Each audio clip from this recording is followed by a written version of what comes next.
Well, hello again everyone and welcome out. This is Sankit from Maverick Currencies, and in this video we'll be talking about Japanese yen. As we all know, the Japanese yen has been on quite a wild ride, and as it's been pushing some key levels, we actually had to go back quite far in time to see at what time did it happen before and how did it all played out in the longer periods. So in this video, we'll be actually talking about dollar yen levels. We'll be taking a look at the yields in the bond markets and possibly talk about the Bank of Japan intervention.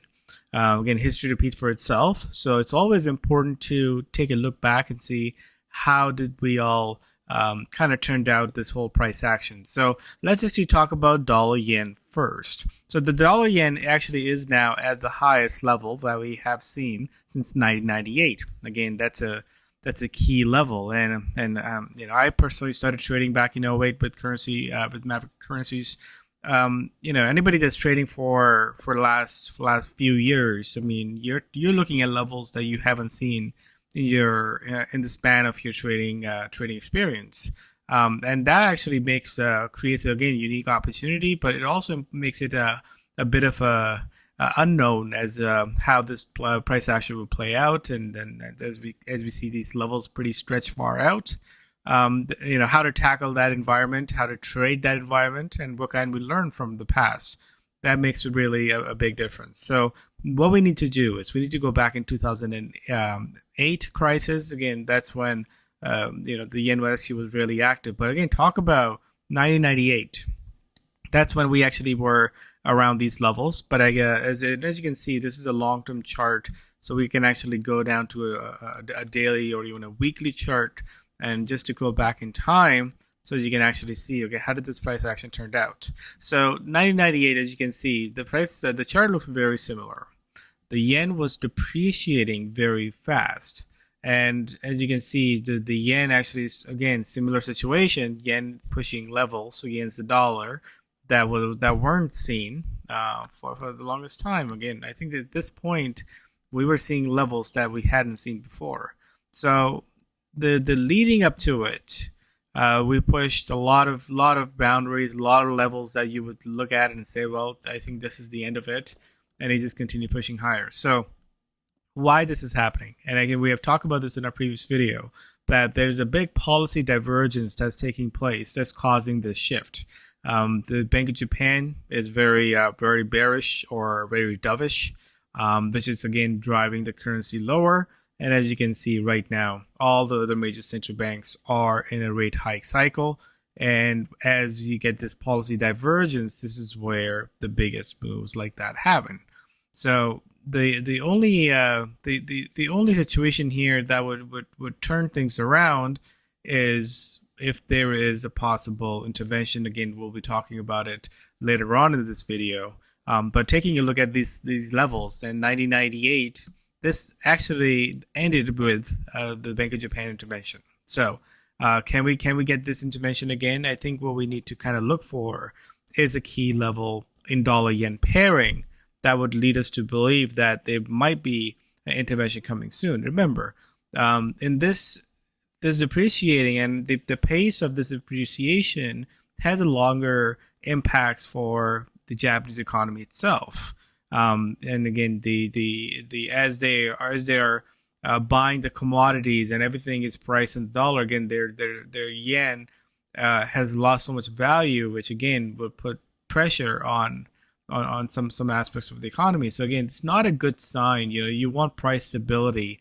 You don't want to have price action that's dropping your currency very aggressively fast, or on the other hand, if your currency start to rise really fast, it has a deeper repercussions in both case scenarios. So as we go back in time, as you can see, dollar yen was kind of on a fire. We've seen massive moves, which is again very similar to what we're seeing right now. We have seen massive run up and some big pullbacks that actually took place. And in this case, you can see like it went from 134 down to 123, only to rise up back to 134. So, I mean, these are big 1,000 pip, U-turns that you really don't get to see often. But as you can see, 134 was not even the level where it topped. It actually continued to go higher, and it only topped by when it got to that 145 level. Again, extreme levels. That's when this whole intervention that took place in an attempt to curb that move. So where we are right now in the Japanese yen, again, we'll take a look at current chart right now, but I think we're kind of similar to what we were back here, and we still have that. We still have to see that the price action where we see this exhaustion or this very quick run up. Again, I know that things look extended, but it can go further higher before it calls for a policy action. So here is a current chart, and as you can see on a daily chart, this is we haven't really seen that kind of a wild swing that we saw back in 98 yet, where it actually went up and then went down by 1,000 pip. I mean, we've seen this correction over here. This was about 400 to 500 pips, and then it's actually make it run higher. So the only thing that would really spark some topics, some debate here is that if we start to see dollar yen rise up to the 140 area, 140 and above, I think as we get to that point, that this could call for a swift action by the Bank of Japan to possibly intervene in trying to, have strengthen the currency. So right now, the trend is clearly on the upside. We have seen some smaller pullbacks in between, but overall has been holding up, and there has been a lot more bigger moves as it makes that run. So that's what I want to talk about, the dollar yen itself and the levels that we need to watch. And I think at this point, 140 is the area that you want to kind of be aiming for, between 140 to 145. Again, this is the previous high that we had there. So I think there's still a little bit of room for the bank for this dollar yen to run before we can actually fear an intervention. I think at this point it's still at the level where Bank of Japan is still committed. They're not making any changes. But I think as we push those levels in that currency pair, just like what we did back in 98, we could see those changes that could take place. So let's actually talk about what are the driving forces that's really causing this move. And what we need to take a look at is the bond, the yield, and we talk about yield curve, and that's exactly what the Bank of Japan has been trying to do in their policy changes that they made back in 2016.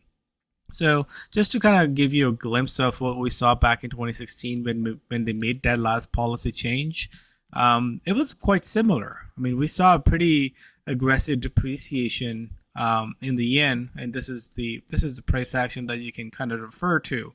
This rapid rise from November 2016 all the way to December 2016, and from a percentage standpoint, this was about a 15% run. As you can see, that's a huge move for a currency pair like dollar yen for that short period of time.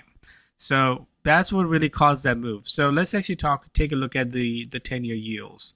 So the 10-year yields is what this is, that was really being aimed by that policy. They wanted to, set a floor and try to control those yields. And so every time it gets above a 0%, you want to keep it at 0%. So you can see that for the longest time, this thing kind of hovered around those areas. And of course, we've seen some further dips in there. But as we've seen a rapid rise in inflation, or the yields that would reflect that, it doesn't matter which country you take a look at. Let's take a look at Australia. I mean, look at the rapid rise. Look at New Zealand and Canada and US, even Swiss franc. We've seen massive run ups. The only chart that doesn't show like a massive run up is the Japanese yen. And again, there's a reason behind it, because the Bank of Japan now has to come and bring the yields lower by buying more bonds. So this is a bit of a losing battle, because you have to then do unlimited amount of easing in order to maintain your policy. And that term is what's really is causing the yen to go lower, unlimited amounts. So it used to be 0% back in March and April. Like, they actually revised that to 0.25. As you can see that right now, it's just sitting around those areas. And every time, and just going back in just these last few days, you can see these run-ups where the yields actually jump up to almost 0.4%, 0.35, and it actually pushes back. It jumps again, it pushes back. This is what Bank of Japan is doing. They're trying to control that yield curve and trying to bring that lower. So this is something that's going to cost them endless amount of money, and until it stops working or it actually gets out of control. And which is, again, so right now it looks like it's just getting out of control there. But that's where it will call for a bit of a policy change. So let's talk about Bank of Japan intervention. If you have been trading for the last few years, you probably have not seen or experienced what the central bank intervention is. So just to go back in time, and you have to look at examples. When were the last times that the Bank of Japan has gone in and did some currency interventions? Going back 2020 to 2020, 2011. So those couple of years, you can actually look back and see when the Bank of Japan was actively trying to intervene in the markets again, which caused really, really sharp moves in the shorter term. But that's just one of their ways to kind of curve the currency. So you can see, like right here, there's a big run up here. You can actually see these big wicks where the central bank has gone in and did some intervention. Did that work? What we have learned from the past is that these central bank interventions doesn't really help that much. It might provide some relief in the shorter term, but overall, it hasn't really been or proven as effective. And again, 2010 to 2011, we can look at a lot of examples where they have come in and did the intervention. But the interventions are important to kind of be prepared for, because that's when you can see a rapid move in a currency that could be an opposite of that trend. But that's, again, where it's not really following that trend. It's just following these macro events that are taking place. We don't get to see these macro events play out as often because currencies mostly overall are not as volatile. But in current environments where there's a rapid rise of yields and inflation is a problem, it's a global phenomenon. This is causing a bit of a headache for a lot of central banks. And it seems like central banks are behind the curve here, and they're causing a lot of that move in these currencies. So, with this Japanese yen, I think that's something you need to be prepared for, be watching out for, and see how would that take place. And again, for that, I think dollar yen is the key matrix. You have to keep an eye on dollar yen just to make sure your understanding when the price action gets to the point where not only just it's pushing to the maximum levels. Another thing to pay attention to is the volatility as well. So you can see that on a daily chart, volatility is actually at the highest this year. And if you go back in time, in 2020, the COVID time is an exception. You can see that we are at the levels that we were trading back in 2015 and 16. So that's when this pair was this active, and you can see in the past 4 or 5 years, the ATR showing you that there was not a whole lot of volatility as what we're experiencing right now. So what you need to pay attention to is, okay, what the volatility was like back in 1998. Look at the levels here. Let's take a look at levels right now, and actually let's go back in time and see what the volatility was back in 2000 or 1998. And you can see the volatility was actually much, much higher than where we are right now. I think where we are right now in volatility scale is this. And the currency can go up to this before, like I said, when the price action get a little bit more exuberant, and that's when it will call for swift action. Again, that's what we're looking for. I think we're still slowly, steadily going up. But we have to get to the point where the volatility doubles, triples from the current levels. And again, that will be the sign that the price action might want to be topping out in the shorter term in the dollar yen or the yen in general overall. So right now, it's not just about the dollar yen. You can actually take a look at a lot of currency pairs and kind of look at this exact same thing and see like, wow, CAD yen, Aussie yen, all these currencies, the charts look very similar. So yen has been the weakest currency overall, and all central banks are positive with their outlook, and this probably will continue as this policy divergence stays in place until there's some change. There's some change, and that's where we'll see it reverse its course. But for that, you got to be patient. You got to understand what you're trading, understand the risk to make sure that you're making a better educated decision if it happens again. And how do you handle the situation? As a trader, we don't control the markets. All we can do is we can control how we react to these different market conditions. So make sure you are understanding that, and keeping a close eye on these exchange on these levels here. Thanks, everyone.